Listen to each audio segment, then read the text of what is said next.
특히 50대와 60대 분들은 경각심을 가지고 지금부터 준비를 시작해야 할 시점입니다. 여기서 중요한 점은 50대의 연간 평균 진료비가 약 85만 원인 반면 60대부터는 146만 원으로 급증을 하는데요. 이는 무려 72%의 증가입니다. 고령화가 진행됨에 따라 80대 이상의 연간 진료비는 450만 원에 달한다고 하는데요. 이는 노인성 질환 관리 비용, 고비용 치료비, 그리고 입원비, 장기 요양 비용 등 다양한 비용이 크게 늘어나기 때문입니다. 이처럼 노후의 병원비와 요양비 지출이 크게 증가할 수 있으므로 우리는 지금부터 철저한 노후 재정 계획을 세워야 합니다. 저축과 보험 가입 등을 통해 미래의 치료비와 요양비를 포함한 비용을 미리 준비하는 것이 매우 중요할 것으로 보입니다. 5, 60대뿐만 아니라 30대, 40대인 우리에게도 필요한 이야기라고 생각이 되는데요. 현명한 노후 준비와 보험 재정비를 통해 미래를 대비하는 것이 반드시 필요할 것으로 보입니다. 네, 이렇게 경각심을 가지고 지금부터 준비할 시점이다라고도 말씀을 해주셨습니다. 오늘 소개해드린 정보는 시청자 여러분의 투자 판단을 위한 조언이라는 점 기억해 주시기 바랍니다. 화면을 통해서 내용 정리해드리겠습니다.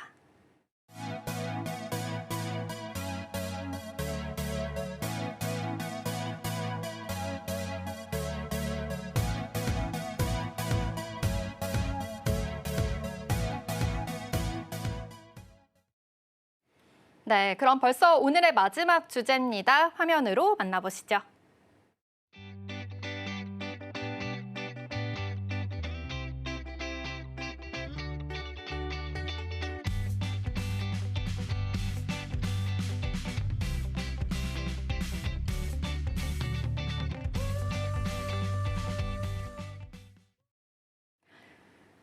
네, 오늘의 세 번째 주제는 종신보험입니다. 박상현 전문가와 이야기 나눠보겠습니다. 전문가님, 오늘 주제를 선정한 이유가 어떻게 될까요?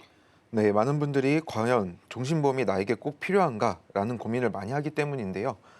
단순한 사망 보장을 넘어서 자산 설계 등 어떤 가치를 준비하면 좋은지 함께 살펴보면 좋을 것 같아 준비하게 되었습니다. 네, 그렇다면 이 종신보험에 대해서 설명이 필요할 것 같습니다. 정확히 어떤 형태의 보험일까요? 종신보험은 기본적으로 사망 보장을 제공하는 보험입니다.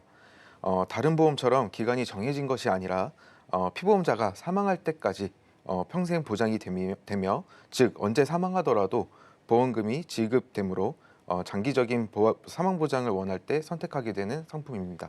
네, 그래서 종신보험은 사망 시점을 기준으로 해서 보험금을 지급하는 구조다라는 점을 알 수가 있었는데 사망 보장에 대한 안정적인 대비다라고도 해석해봐도 괜찮을까요? 맞습니다. 종신보험은 장기적인 안정망을 마련할 수 있는 중요한 보험이죠. 그렇다면 종신보험 정말 필요한가에 대해서 또 의문점을 가지고 계신 분들 굉장히 또 많으실 것 같습니다. 종신보험 왜 필요할까요? 종신보험이 필요한 이유는 크게 두 가지로 볼 수 있는데요. 첫째, 가장의 갑작스러운 소득 단절 대비. 그리고 둘째, 상속세 등 상속 제한 마련입니다.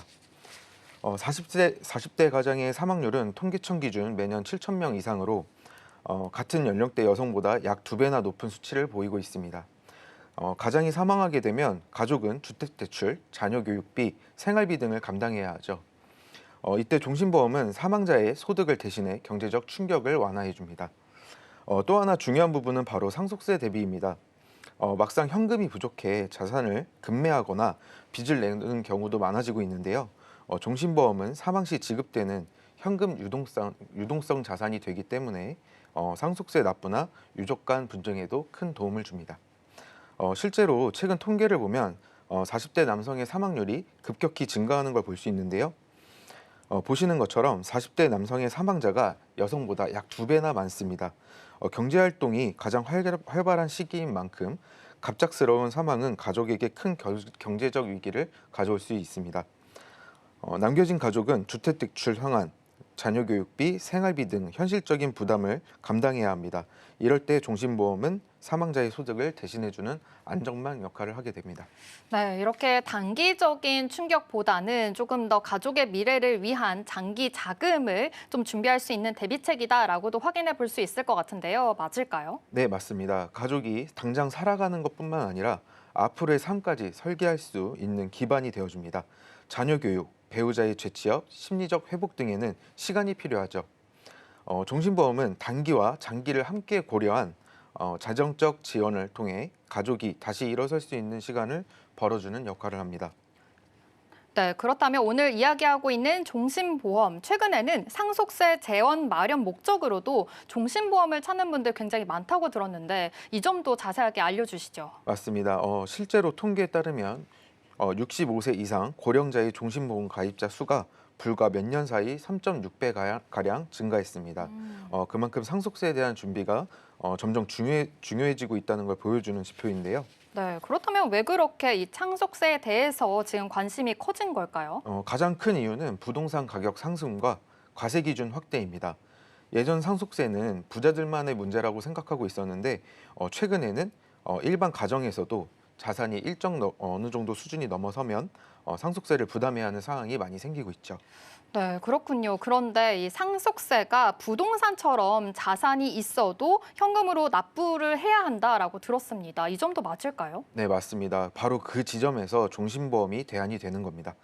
예를 들어 기사에서도 나와 있지만 매달 25만 원 정도의 보험료만 납입해도 사망 시 1억 원의 보장 보험금을 받을 수 있어 상속세 납부 재원으로 활용이 가능합니다. 그렇다면 부담은 낮추고 실제 필요한 시점에서 큰 도움을 받을 수 있겠네요. 네, 특히 상속세는 납부 기한이 짧고 미납 시 가산세도 부과되기 때문에 현금 유동성을 미리 준비해 두는 게 가장 중요한데요. 종신보험은 상속 절차의 안정 장치이자 가족의 자산을 지킬 수 있는 수단이 됩니다.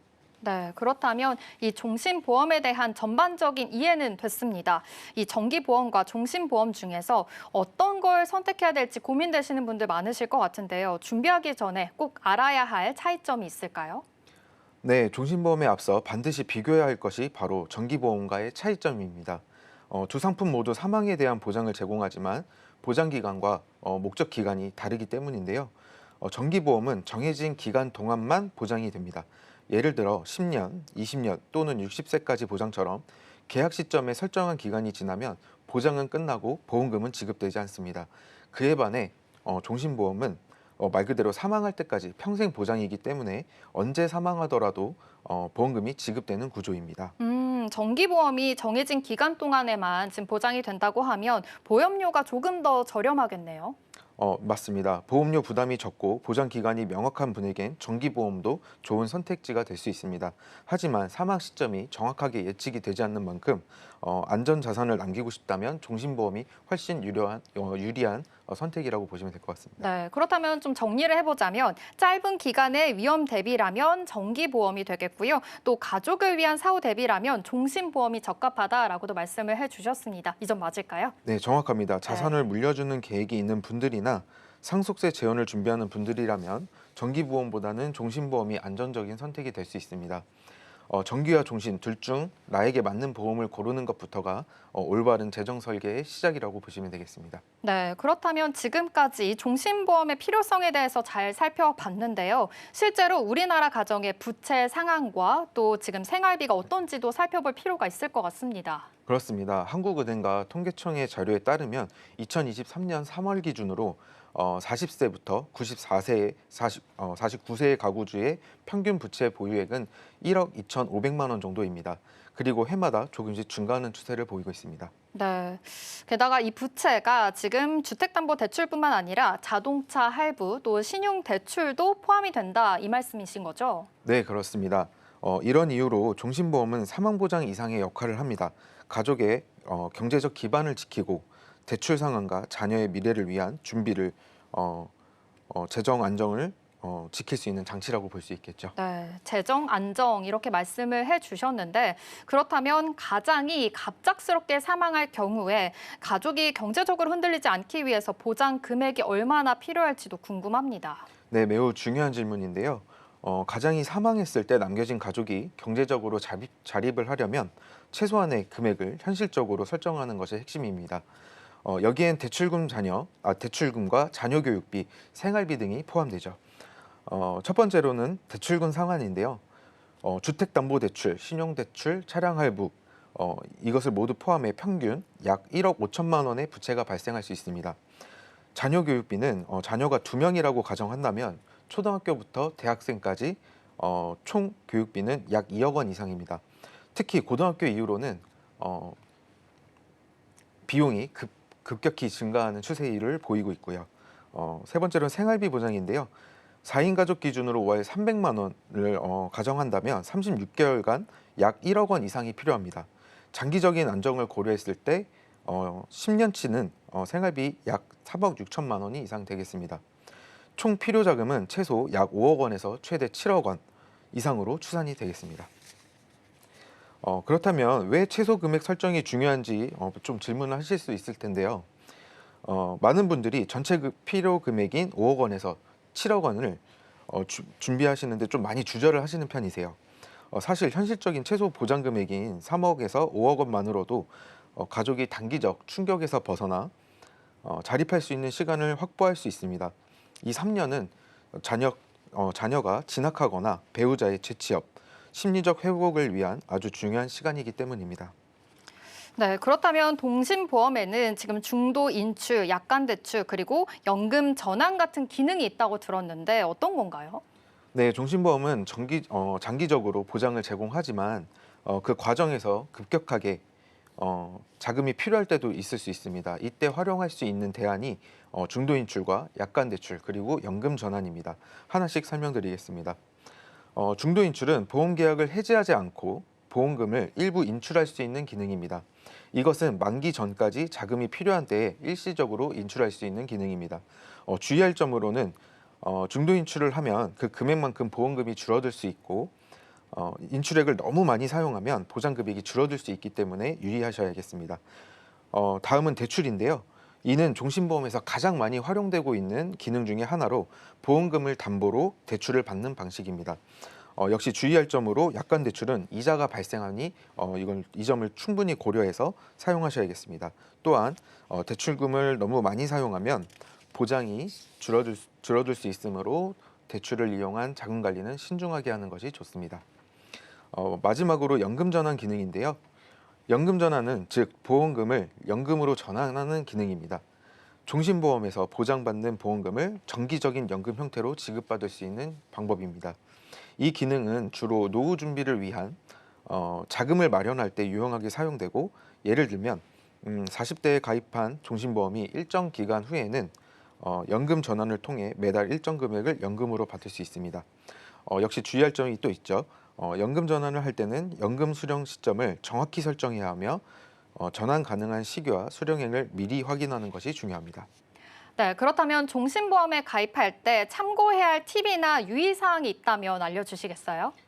종신보험에 가입할 때는 단순히 좋다는 말만 듣고 선택하기보다는 몇 가지 중요한 포인트를 꼭 체크해 보셔야 됩니다. 오늘은 그 중에서도 핵심적인 3가지를 말씀드릴게요. 첫째, 보장 목적부터 분명히 정해야 합니다. 내가 종신보험을 드는 목적이 단순히 사망보장을 위한 건지 아니면 향후 상속재원이나 노후연금으로 활용하려는 건지에 따라 상품 구조나 납입 방식이 크게 달라집니다. 둘째, 내게 맞는 보험료와 납입 기간을 선택하는 것이 중요합니다. 납입 기간이 짧으면 월 보험료는 올라가지만 전체 납입 기간이 짧아져 부담이 줄고요. 반대로 길게 나누면 월 부담은 줄지만 총 납입 금액 자체는 많아질 수 있습니다. 셋째, 종신보험은 종신보험에 담긴 다양한 기능도 꼼꼼히 확인해야 하는데요. 단순히 사망보장만 있는 게 아니라 중도인출, 약관대출, 연금전환 기능 등 다양한 활용 방안이 있기 때문에 이런 기능들을 필요할 때 유동성 확보에도 큰 도움이 되기 때문에 가입 전 꼭 확인하는 걸 추천드립니다. 네, 지금까지 종신보험에 대해서 알아봤습니다. 전문가의 조언이라는 점 참고해 주시고요. 그렇다면 화면으로 내용 정리해 보도록 하겠습니다.